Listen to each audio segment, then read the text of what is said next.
Permit me to share a few ideas with you, a few ideas I've picked up over the past 20 years or so about the most interesting creature in the world, the human being and the game he plays, the game called life. We all want to play this game well. I know you do, and I do, and our prospects and our customers do, our youngsters do. It's possible to play this game in such a fashion that we can go all through life going from one success to another, knowing the joy that comes from accomplishment, getting the things we want for ourselves and our families, if we learn just a few rules about this game. To my way of thinking, the story of a man's life is the story of a search, an odyssey. It's the most exciting thing, of course, that he can do. I believe that the happiest men in the world are those who know exactly what it is they seek and then devote their lives to making that come true. I think all men are dreamers, but I'm afraid that most men are content to pass off what they consider idle daydreaming and return to what we call the visible, well-marked path in life that they feel must be the best path because it carries the heaviest traffic. The point I want to make today is that the road in life with the heaviest traffic is not necessarily the right road to follow, and usually it's the wrong road to follow.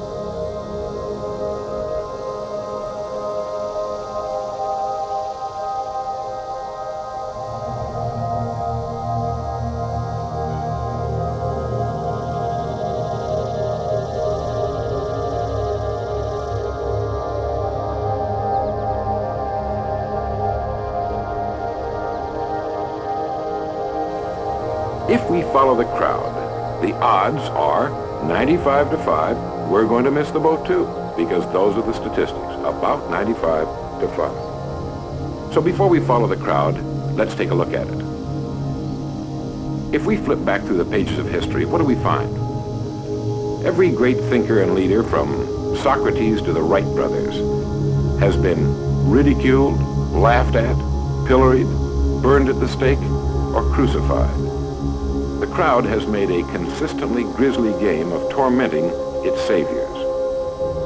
So, it's better, I believe, to stand out a little bit as an individual. To belong to society, certainly, but to think for ourselves and act for ourselves. If we want to emulate someone, and this is a wonderful idea, just pick someone worthy of emulation, someone you admire and respect, someone perhaps who's lived before you, someone you know succeeded. Do what he did. But don't follow the guy down the block because the odds are 95 to 5. He doesn't know where he's going. Ever thought much about this? Wouldn't it be terrible if we were following people who were following us?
Each one of us has a private continent, his own divine mind.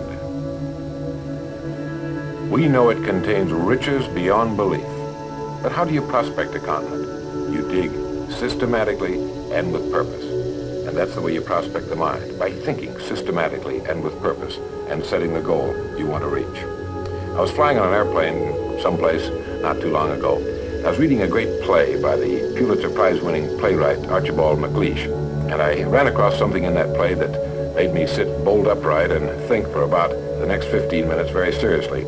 He'd written, "The only thing about a man that is a man is his mind. Everything else you can find in a pig or a horse." Something to think about, isn't it? Everything that means anything to us is connected to us through our mind. Our love of our families, our patriotism, our religion, everything. And it's worth developing. He also said this, and this is sort of interesting, "A man's face is his own fault after 40. And what determines what your face looks like is what you spend your evenings thinking about." In summing up then, set your goal, think, and act, and stay with it. Because today you have virtually no competition.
I like what P.G. Hamilton wrote.